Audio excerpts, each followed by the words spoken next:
So the UEFA Nations League Finals kick off next week, a new tournament from UEFA that's a little cherry on top of their Nations League campaign.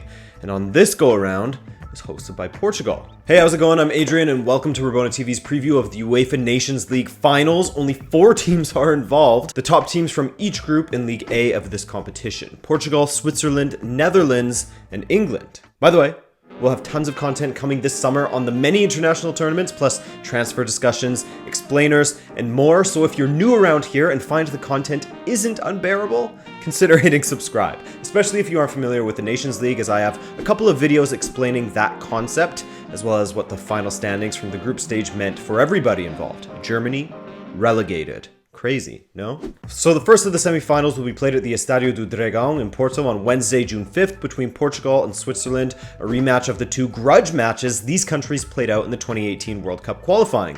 Before we talk about that and everything else surrounding these two, let's take a quick look at the squads. Well, we'll see how quick I can be here.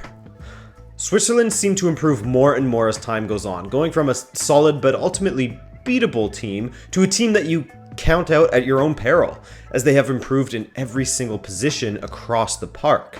In the attack, they boast the likes of Schalke's Real Embolo, who's still only 22 and is coming off of, well, a forgettable season with Schalke. The surprise performer in their attack could be Albian Ajeti, who is coming off of a great season with FC Basel, where he scored 20 goals across all competitions, but undoubtedly, the starter has to be Benfica's Haris Seferovic, who scored 23 goals for Benfica in the league, with not a single one being from the penalty spot. Most of them were scored from January on. Switzerland's midfield is strong as ever too, with the likes of Shaqiri and Granit Xhaka, Steven Zuber, Dennis Zakaria had a strong showing for Mönchengladbach this season, as did Remo Freuler with Atalanta, as he helped them secure Champions League football for the first time in their history. Perhaps their strongest position overall, as they have shown through their performances in the recent World Cup and the qualifying leading up to it, is their defense. Switzerland are happy to sit back and make the game absolutely horrible for their opponents, particularly those who like to attack. With the likes of Fabian Schär from Newcastle coming off of a great season, perhaps partnering with Manuel Akanji from Dortmund, with young boys Kevin Mbabu on the right and Ricardo Rodriguez on the left, the Swiss backline looks pretty damn strong. And with the experience and skill, of course, of Jan Sommer in goal, scoring against Switzerland won't necessarily be easy, though there's an asterisk on that statement, which I'll loop back to later. As for Portugal's squad, I was quite happy with it. As per usual, there's a wealth of attacking options, as Cristiano Ronaldo will feature for the first time in this competition after skipping the group stage. Bernardo Silva, Diogo Jota, fresh off of great seasons with Wolves, Diego Souza from Braga, João Felix and Rafa are in there after scoring for fun with Benfica, and Gonçalo Guedes as well. In the midfield, Bruno Fernandes has to play. Ruben Neves was recalled, Pizzi, William, Danilo Pereira. Despite being suspended for the first match, he was called up for this 2-match tournament. And in the defense, we'll likely see Pep and Ruben Dias partnering each other, with Rafael Guerreiro on the left and João Cancelo on the right, if he is declared fit to play, as he had surgery on his nose. If not him, then Nelson Semedo will take over, and to be honest, I don't like that. This was my main gripe with the team selection. Nelson Semedo getting picked over Ricardo Pereira. I love Semedo, but he has trouble defending, as he exhibited this season with Barca, while Pereira was probably the second best, maybe third best right back in the entire Premier League, contributing going forward and also playing solid defensively. So that's a big miss for me there. I think that Santos got that one wrong. And of course, Rui Patricio will be taking his usual place in goal.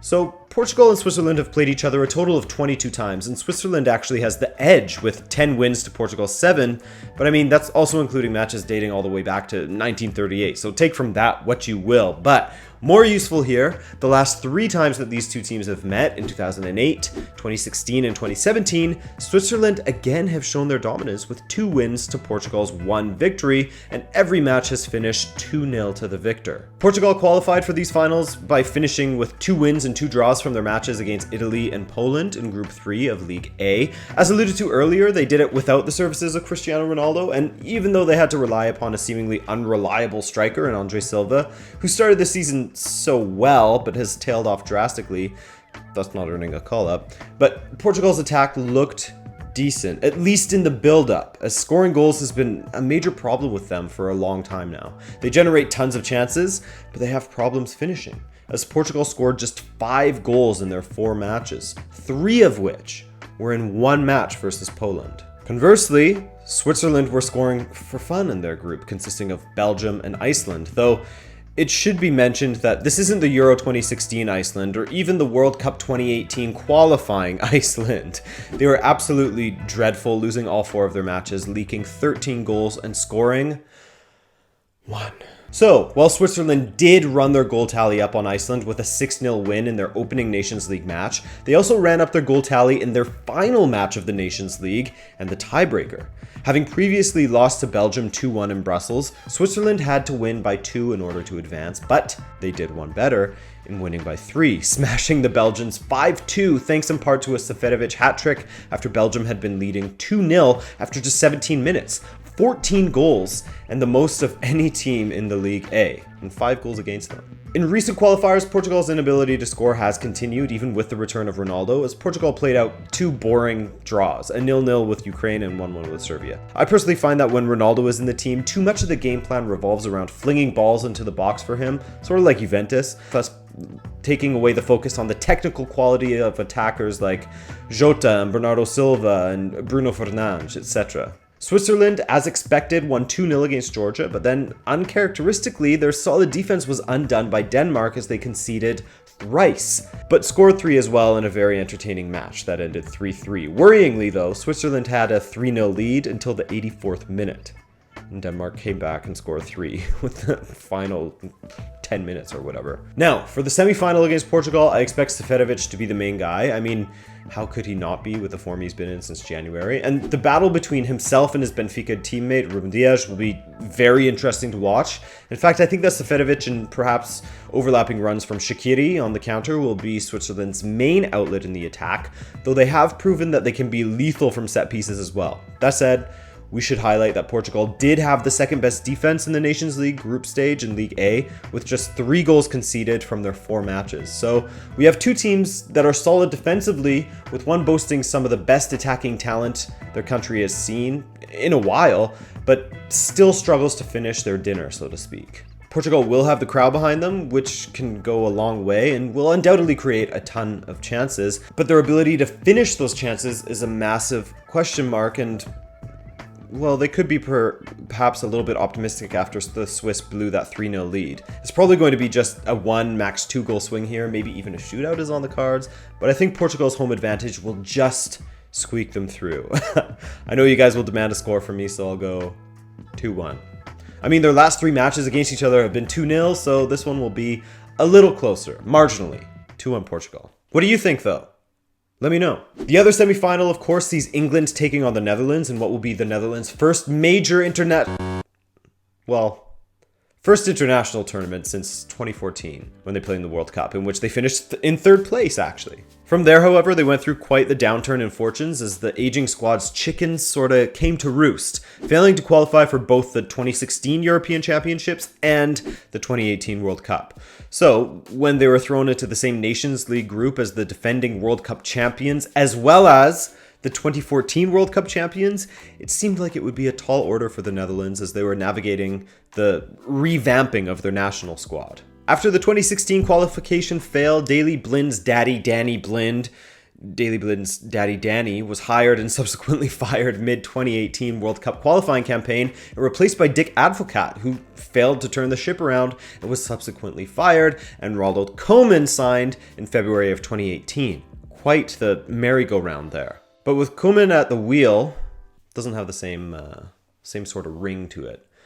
But with Ronald at the wheel, there we go, for the Nations League group stage, with the injection of young talents such as De Ligt, Frankie de Jong, Justin Kluivert, etc., and great performances from Depay, Babel, Van Dijk, and so on, the Netherlands found themselves back to, not their best, but back to a level where they could compete with the international powers in the game. They lost their first match away to France. Their form on the road wasn't great, to be honest, but won at home 3-0 to a German national team that was in the midst of a crisis, I guess, following their embarrassing display at the 2018 World Cup. They then continued their great form, defeating France 2-0 at home.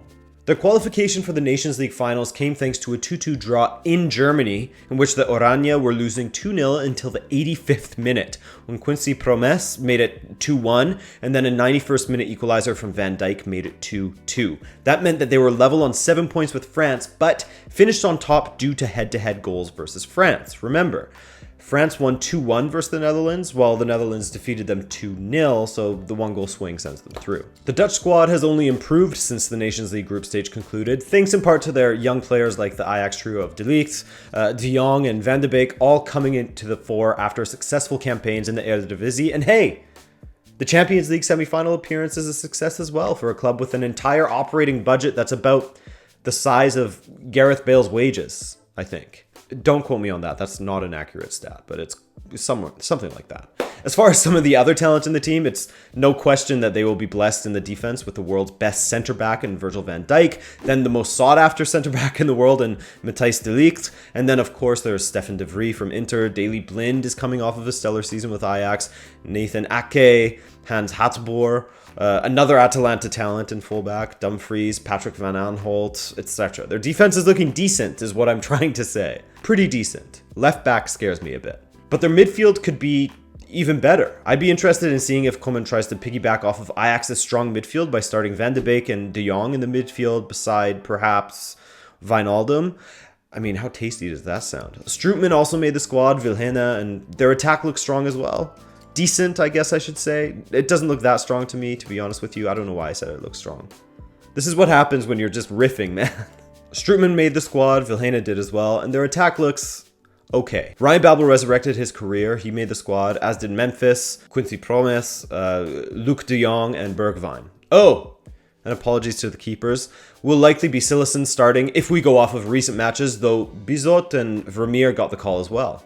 England, well, after making it to the semi-finals of the World Cup, the title got lost on its way as it was coming home, and they ended up in fourth instead. Following that, though, Southgate's boys faced a tough test in the Nations League. Sure, Spain aren't what they used to be, especially after their World Cup display, and Croatia were basically dead men walking, and I think we're still suffering psychologically from their World Cup final defeat. But still, anytime you top a group with Spain and Croatia in it, that's a solid achievement. They started with a 2-1 loss to Spain that came in sort of controversial circumstances, depending on which sets of fans you ask. Following that up with a 0-0 draw with Croatia, then went away to Spain for retribution, winning 3-2, and they secured their place in the finals with a 2-1 win at home against Croatia. 7 points, one more than Spain, scoring 6, conceding 5. Southgate, like at the World Cup, hasn't been afraid to bleed in young talent. I mean, in some recent Euro Championship qualifying matches, he not only called up Callum Hudson-Odoi, but in their second of the two qualifiers, this time against Montenegro, he gave the Chelsea starlet the start. And at this point, Hudson-Odoi didn't even have a Premier League start under his belt. That's how much Southgate believes in giving the youth players a chance. But to me, it also speaks to a really great quality that some managers just do not have sometimes, especially international managers, and giving those in form a chance even if they aren't an established talent. Of course, Hudson-Odoi won't be part of England's plans this go around as he is still recovering from that Achilles injury alongside his teammate Ruben Loftus-Cheek, who before this injury, you would have thought he would be a shoo-in to make this English squad, so that's a loss for them there. But the squad is looking quite strong regardless, with perhaps their midfield being their weakest link, if you had to choose. Their options there are Dele Alli, good, Ross Barkley, Fabian Delph, Eric Dyer, Jordan Henderson, sometimes good, and Declan Rice. But at least their defensive and attacking options are much better. Harry Kane will be touch and go. We'll see how much he features in the Champions League final and whether he incurs more damage on his porcelain ankles, while Lingard and Rashford come into the fray in terrible form. But Jadon Sancho and Raheem Sterling are looking immense, as is Bournemouth's Callum Wilson, who managed to score 14 this past Premier League season and assisted 9 as well. The defense looks good. Alexander-Arnold and Chilwell should be the starting fullbacks in my opinion. Joe Gomez should be in with a shout at one of the CB positions, while Michael Keane, Harry Maguire, and John Stones will all look to feature as well. Oh, and in goal, it will likely be Pickford again, though perhaps Tom Heaton is deserving at a crack at it, So a fairly young, strong English side that are fresh off of scoring 10 goals in 2 matches in their 2 recent qualifiers. England love a qualification campaign, don't they? They always seem to smash it in the qualifiers. Now, England and the Netherlands are pretty familiar with each other. They have faced off 15 times since 1982, with England winning 3 of those matches and the Netherlands winning 6. They have played each other recently as well in March of 2018 when England defeated the Oranje 1-0, which was still early in Koeman's tenure. In fact, was that his first match with the team? Editor Adrian, was it? Yeah, it was. Sorry. I expect this match to be the more exciting of the 2 semifinals. Well, I hope that both are exciting, but if I had to choose, I would go with this one. I think that the Netherlands will win the midfield battle if De Jong and Van de Beek do end up playing with Wijnaldum. I just can't look past that midfield trio, but whether Koeman deploys them all together, I don't know. As Martin de Roon, hey, another Atalanta player, he's been given opportunities under Koeman lately as well. I have a lot of faith in the Dutch centre backs and right back positions, but if Daley Blind plays at left back, he could get scorched by Sancho. The reason he was so successful at Ajax is because he was playing as a center back and couldn't get exposed as often as if he was playing on the wing. So England's defense will be key and could provide some difficulty for the Netherlands attack. Pretty much the only area of the pitch that doesn't get me too excited for the Netherlands. Depay can be a fantastic player when he wants to, if he wants to, and he isn't filming rap videos. Hey, check. I stay humble, but I'm next. You don't want to see me flex. And why you on my Instagram? But having him as your striker or Ryan Babel, I don't know, man. It's not horrible, but it doesn't get me going. You know what I'm saying? Whereas England's solidity in both defense and the attack, Sterling has been flying, Sancho as well. Kane is always a threat, though an asterisk by his name regarding his health. Callum Wilson was great this season. I think it could be enough to just get England through to the final. I'm looking at another 1-0 win here for England, as much as I think the future is looking great for the Netherlands. They're not quite there yet. They're not quite the finished product yet. So, we'll see how it all goes down next week. Is this tournament necessary? Probably not, but I'm going to enjoy it either way. All 4 matches of it. If you enjoyed this video, then drop a like for me. My name is Adrian. Enjoy the Nations League, and I'll see you later.